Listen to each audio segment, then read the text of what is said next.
The Florida woman awaiting a new trial in a controversial Stand Your Ground case is free on bond. First Coast News reports that Marissa Alexander was released from jail Wednesday. According to the Duval County Clerk of Court, she must remain under house arrest and electronic monitoring while awaiting trial. In 2012, Alexander was sentenced to a mandatory 20-year prison sentence for firing what she insisted was a warning shot during a fight with her husband. She tried to invoke Florida's Stand Your Ground law, but the judge threw out her self-defense claim, noting that she could have run out of the house to escape her husband but instead got the gun and went back inside. An appeals court ruled in September that the judge in the case gave improper jury instructions, and a new trial has been set for next year. Alexander's supporters, including the NAACP and advocates for victims of domestic violence, have compared the case to the trial of George Zimmerman, who recently was acquitted in the fatal shooting of Trayvon Martin. Both cases have brought into question the state's Stand Your Ground law,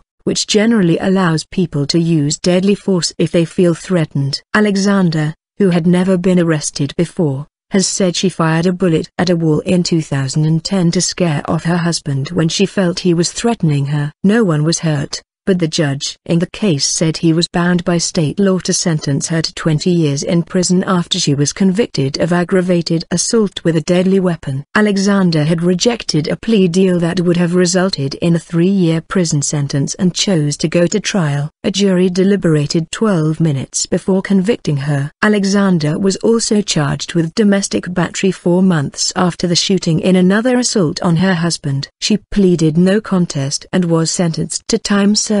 State Attorney Angela Corey, who oversaw the prosecution of George Zimmerman in the shooting death of Trayvon Martin, has stood by the handling of Alexander's case. Corey said she believes that Alexander aimed the gun at the man and his 2 sons, and that the bullet she fired could have ricocheted and hit any of them.